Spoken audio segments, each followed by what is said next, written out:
The White House is the official home in Washington, D.C. of the President of the United States.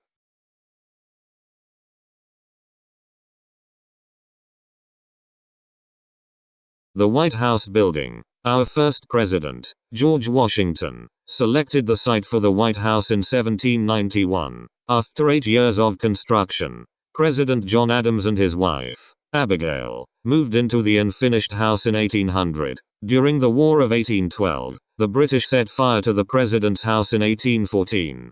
The White House is made of gray-colored sandstone from a quarry in Acquia, Virginia. The north and south porticos are constructed with red Seneca sandstone from Maryland. The sandstone walls weren't painted white until the White House was reconstructed after the British fire.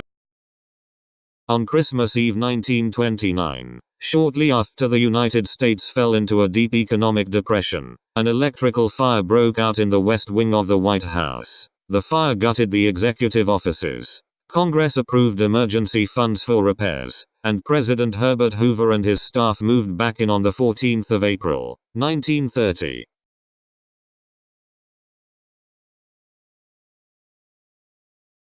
The land that became Washington, D.C., was acquired from Virginia and Maryland, where slavery was practiced. Historic payroll reports document that many of the workers hired to build the White House were African Americans, some free and some slaves. Working alongside white laborers, the African Americans cut sandstone at the quarry in Acquia, Virginia. They also dug the footings for the White House, built the foundations, and fired bricks for the interior walls. Some of you have seen the outside of the White House but not the inside. Today I'm going to give you a tour of the inside, show you all the rooms and tell you the purpose of the rooms.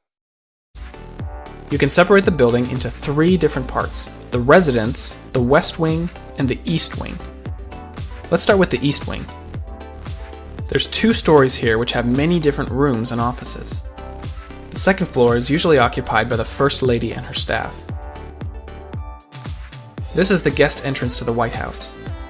When there are events or social gatherings, the visitors will enter here. Here's the lobby. We don't know for sure what these other rooms are used for, but it's neat to see what the floor layout looks like. This is the garden room and the east colonnade. This is the family theater. It's mostly used to watch movies, but occasionally it's used for the president to rehearse his speeches. Once we get through the visitors foyer, then we enter the main part of the White House known as the residence. This is the north portico, and this is the south portico. The residence has 4 floors plus the sub-basement. Let's start at the very bottom. The sub-basement consists of storage. It even has bathrooms down here. This part is called the basement mezzanine. It's not quite as tall as a full floor. You'll find similar rooms down here as well. This is the ground floor, which connects to the east wing and the west wing. First, let's point out the restrooms. That's always a good thing to know. This is the center hall, which connects most of the rooms. Here's the Vermeil room and the China room. A lot of fancy things are stored in these 2 rooms.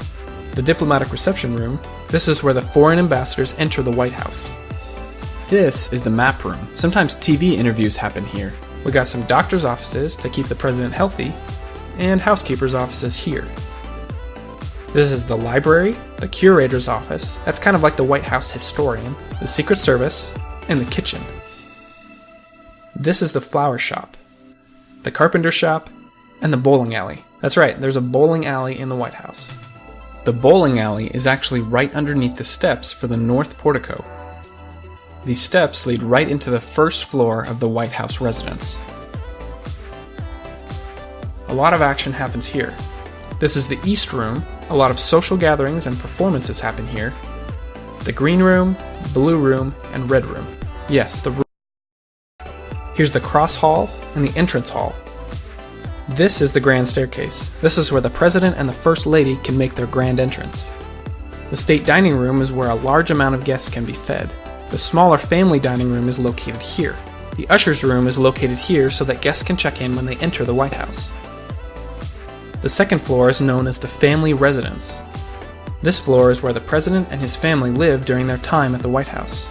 These rooms have been rearranged and used in different ways over the last 200 years. Traditionally, this has been known as the President's bedroom. And there's another dining room and a kitchen on this level too. The third floor is another place to get lost. It's usually the place where the president and his family can relax. This is the solarium, also called the sunroom. It has some beautiful views looking out over Washington, D.C. The area here and here is called the promenade, another favorite of the third floor. The final section of the White House is called the West Wing. This is where the president and his staff have their offices. From this view, you can see that it has 2 stories, but if we come over here, you can see there's another floor. This is the ground floor. Let's start here. This is the foyer and the lobby. I imagine you have to be pretty important to walk through these doors. Lots of other rooms and offices down here. Notice this large room for the Secret Service. This room is called the Situation Room. From right here, the president can command the armed forces anywhere in the world. The first floor of the West Wing connects to the residence. Once we go through the Palm Room, we have the West Colonnade, which is actually outside, the press corps offices, which is where the reporters have some cramped office space, the press briefing room. This is one of the more famous rooms you'll see on TV and in the movies. Several decades ago, you would have found a swimming pool in this space. Here's the cabinet room. Lots of meetings happen here. Of course, we can't forget the Oval Office. The president spends most of his time here. Other rooms here house more of the president's staff. And this is the main entrance to the West Wing. The West Wing also has a second floor. There's a lot more offices up here for other people who assist and help the president.